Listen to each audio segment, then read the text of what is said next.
Hello, Ray Phoenix here. Welcome to Let's Play Spyro 2 Ripto's Rage Part 6. We completed Hurricanes 100% complete. We have most levels in the Summer Forest 100% complete now, except for a Glimmer and Sunny Beach, because those aren't possible to get 100% complete the first time around. So there's still at least 2 more levels left in the Summer Forest that I know of, one of them being a level. It's actually one of my favorite levels in the game. One person asked me a long time ago if this was my favorite level in the game or one of my favorite levels, but I didn't really think much of it then. But now I kind of realize, yeah, it is a great level. It's the first Speedway level in the game. They were called Flights in the first Spyro, and this time around they're called Speedways. I'm pretty sure the same thing, but with different names slapped on them. They actually do have a bit more depth in this game than they did in Spyro 1, because now, this time around, they actually embedded mini-games, like little missions, like little things Spyro could do into the Speedways, which is something Spyro 1 never had. And again, Spyro 1 never really had any additional missions or additional mini-games or nothing really like that for that matter. So we begin by just doing the Superman 64 routine, where we fly through these rings, these flying magic rings that give us that give us 1 second added to our time every time we fly through them. Just fly through there, and Spyro could actually charge really fast, could charge on the ground. I don't remember if he did that in Spyro 1 or not, where he would charge really fast like that, but this is a lot of the same stuff we did in Spyro 1. I was actually impressed, because if you remember, I played this game long before I played Spyro 1, so I kind of got, and I remember in the ad for Spyro 2, it mentioned, oh, all these all-new Speedway levels that test Spyro's abilities and all that, so I kind of got the idea that Spyro 1 didn't really have levels like these, but to my pleasant surprise, Spyro 1 actually did have levels like these. It even mentioned, oh, take on all new bosses, implying Spyro 1 may not have had boss levels, but Spyro 1 did have bosses. Spyro 1 actually was more ambitious, and I think a lot of people give it credit for being a very ambitious game. It almost downplays the significance of Spyro 2 almost, which is, I guess I kind of see why some people might like Spyro 1 more than Spyro 2.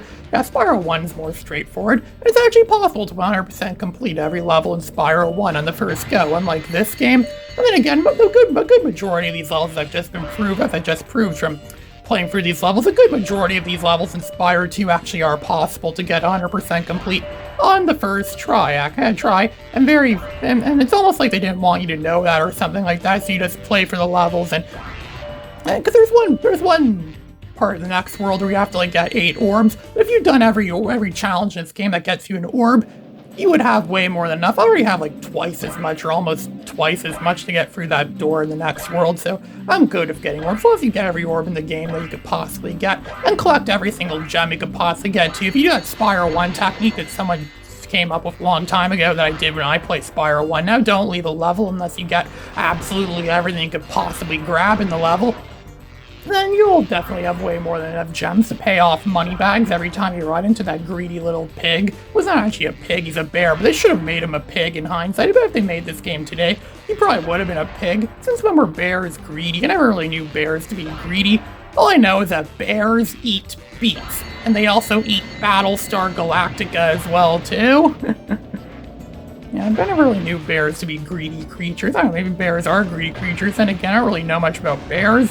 There's different kinds of bears too, so again, I don't really know much about that. Moneybags is kind of a stalker in this game, so he seems to know where we're gonna be, or maybe I don't know, maybe he coordinated a lot of the things that happen to the different levels that make Spyro have to go there and get orbs and talismans and the talismans room. Maybe he somehow helped Ripto coordinate all that, or whoever's doing all this, maybe he somehow coordinated it. So he knew Spyro would come, so Spyro could empty out his wallet of gems at the sight of Moneybags. Oh look, it's Moneybags! There, I take out my wallet and empty out everything that's in there, so we got everything now.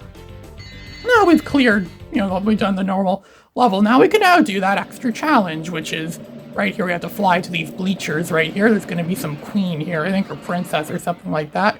Oh yes, Queen Finny. Yes, she is a fish. Obviously, they call her Finny, which is a reference to the fact she's some sort of fish thing that can somehow live outside of water. I don't know, maybe they're...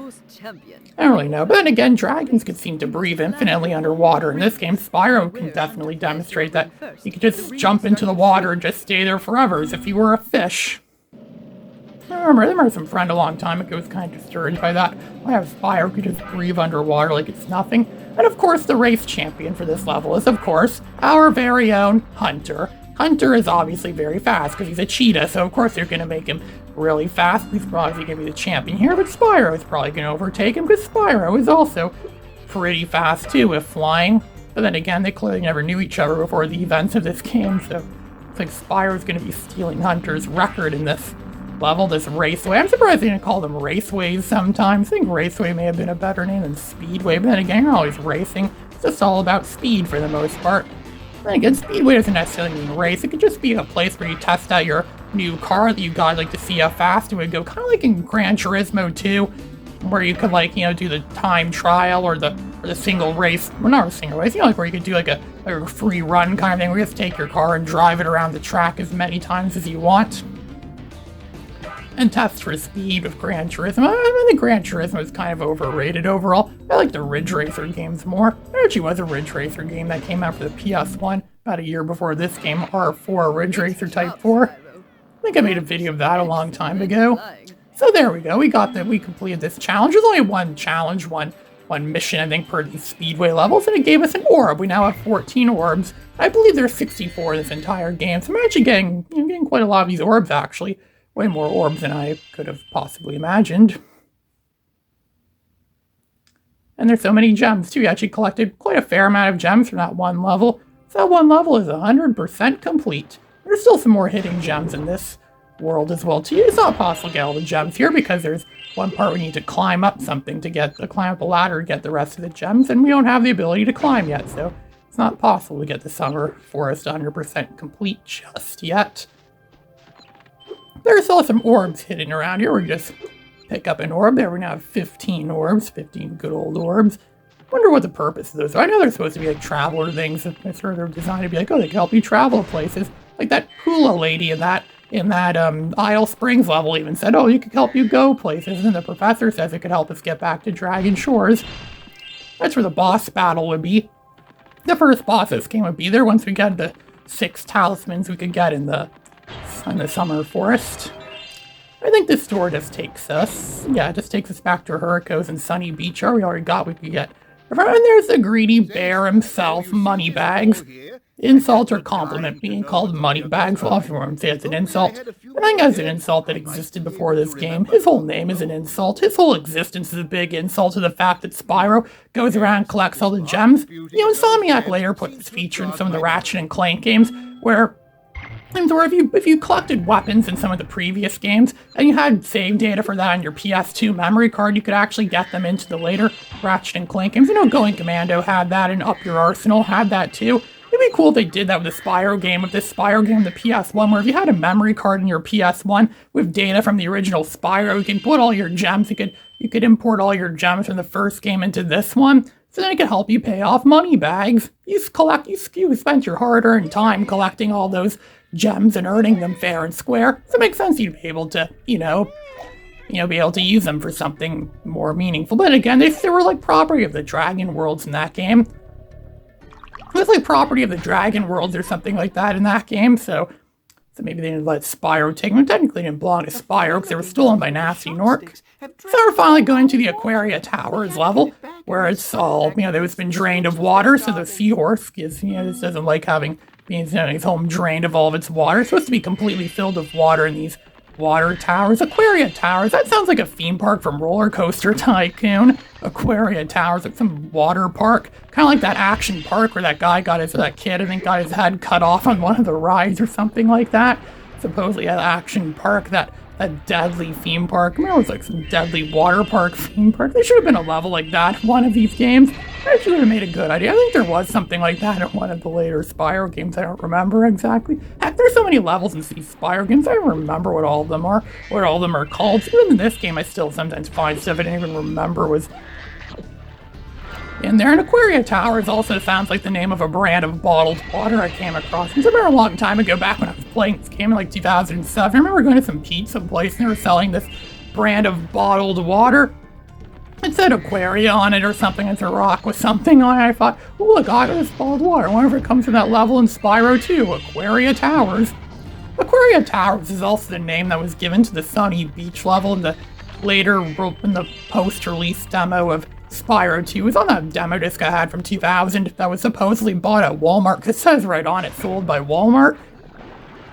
And it had a demo for Spyro 2. It's a post-release version of the Spyro 2 Ripto's Rage demo. And then you could select Sunny Beach. It's the same two levels that were in the pre-release version of the demo. Skilos Badlands and Sunny Beach. But when you go to Sunny Beach, it doesn't call it Sunny Beach. It calls it Aquaria Towers, as indicated on the pause screen. And it was called Aquaria Beach in the pre-release version of the demo.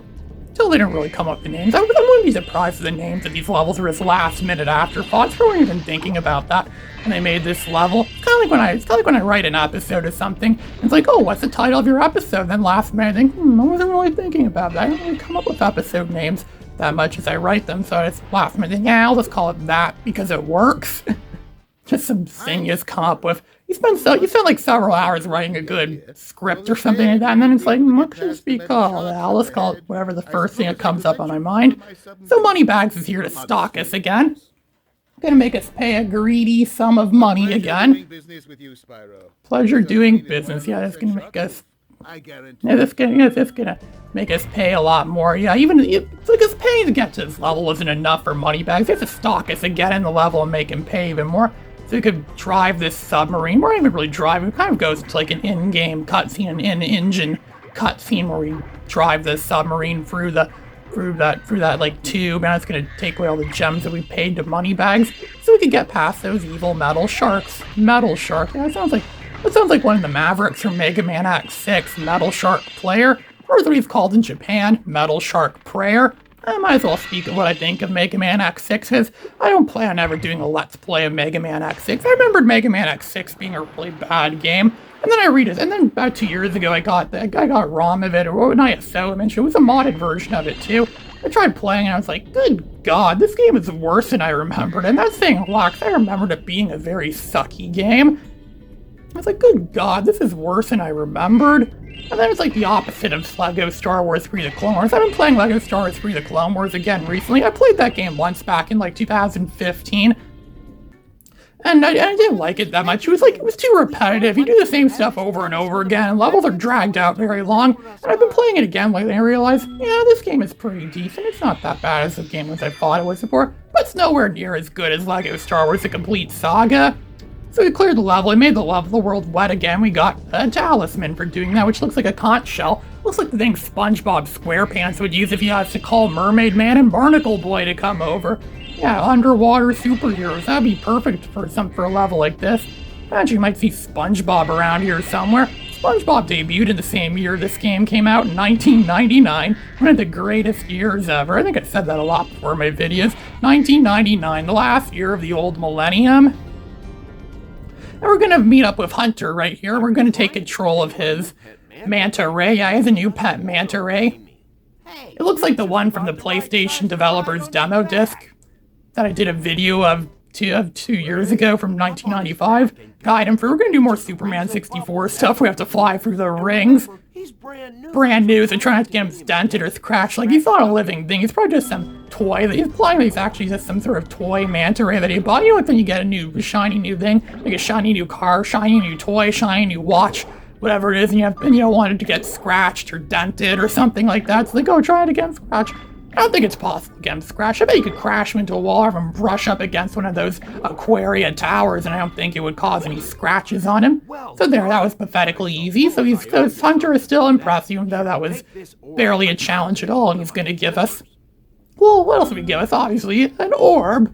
That's right, another orb. Another one of those green things that look like Christmas tree ornaments you could put on your tree. They probably blended if your Christmas tree, considering the fact Christmas trees are supposed to be green. Does he have one of those weird white ones, those white silvery ones I've been seeing around a lot lately? A harder course? What's his definition of a harder course? Nothing's too hard for Ray Phoenix. Nothing is too hard. That's why I'm convinced that I can 100% complete LEGO Star Wars 3. It's mostly just a matter of finding things like a scavenger hunt, which is like what a lot of those LEGO games are. Those LEGO games are actually a lot like these Spyro games, because they're scavenger hunts. Pretty much we have to find everything to get the game completed. And at the same time, I have realized that, yeah, this LEGO Star Wars 3, I remember why I don't like it. I did rediscover why I didn't like it as much.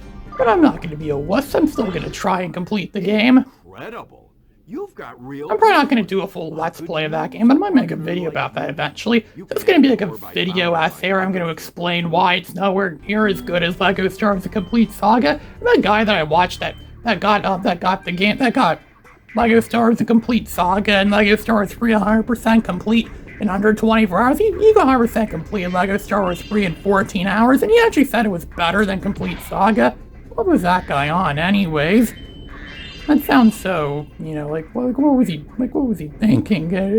How is that a better game? Then again, some people like Spyro 1 more than Spyro 2, and Spyro 2 is clearly a superior game to Spyro 1. Some people are nostalgia blind a lot of the time when they review games. I'll admit, I was slightly nostalgia blind when I reviewed, like, I consider this game to be my favorite Spyro game and my favorite PS1 game. And I'll admit, Spyro 3 has a lot of superior stuff to Spyro 2 in it, but I got this game long before I got Spyro 3, so I'm more familiar with this overall, and I kind of like this one more overall than Spyro 3.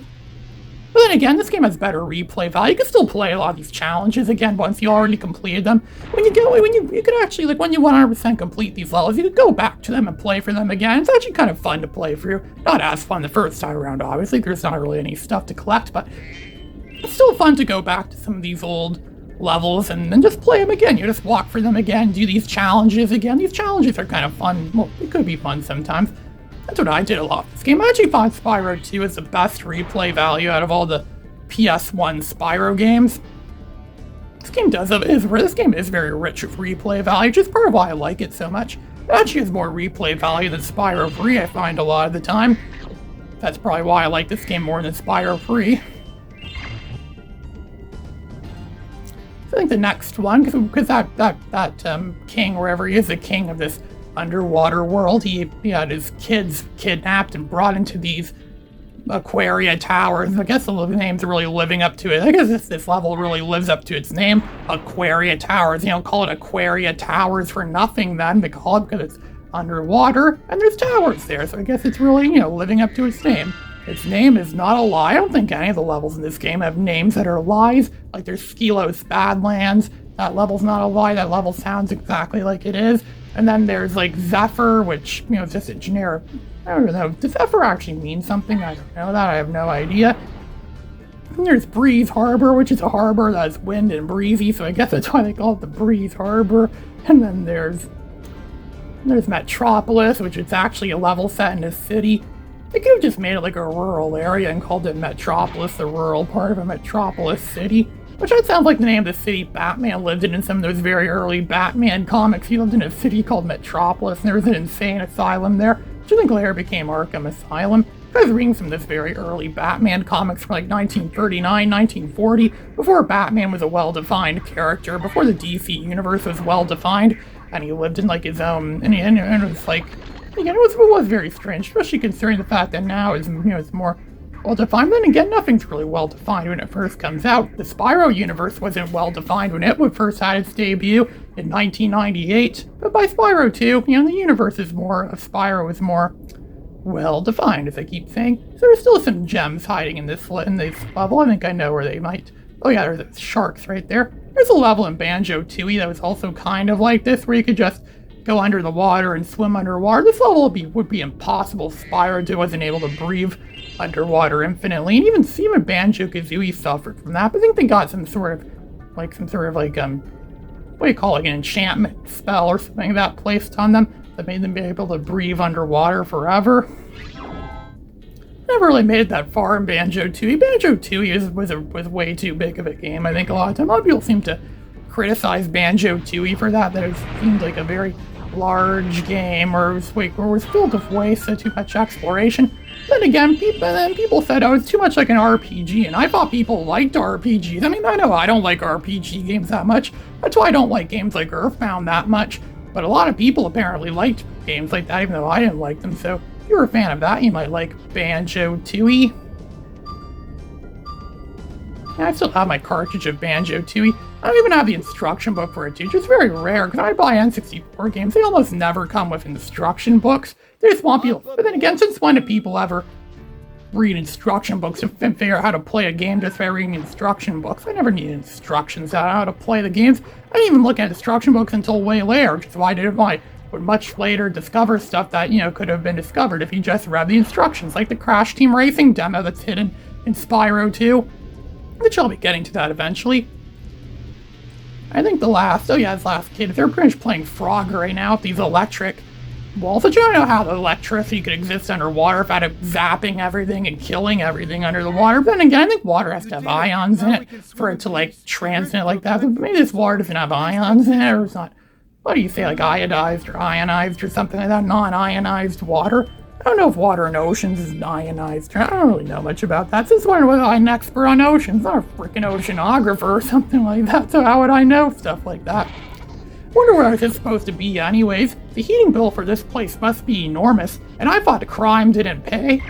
Well, it's clearly ruled by some kind of king. How did he become a king? He's probably some sort of crime lord or something like that, or maybe how did the king become kings anyways?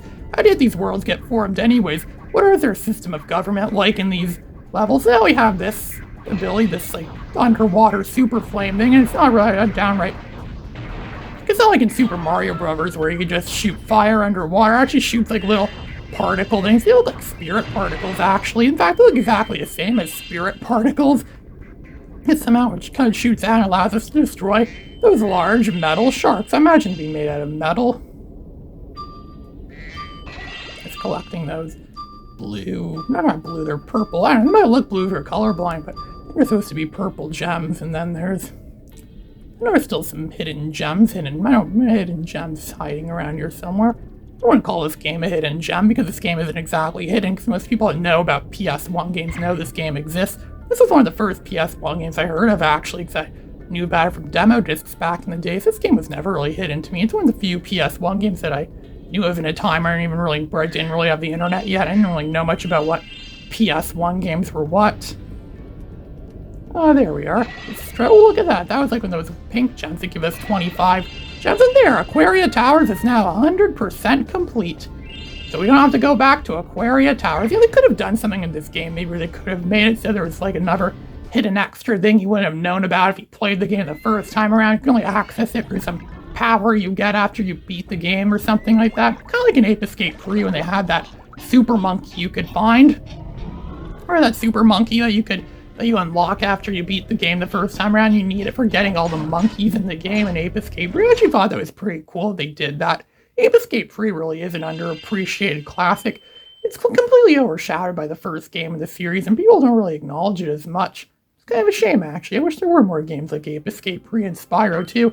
So I got all the talismans. This is gonna happen. She's gonna go on a long, epic novel of text. He's going to explain to us, and now we can fight the boss for this world, and she'll be doing that in the next video. This is Ray Phoenix signing out. The hole if I can catch them.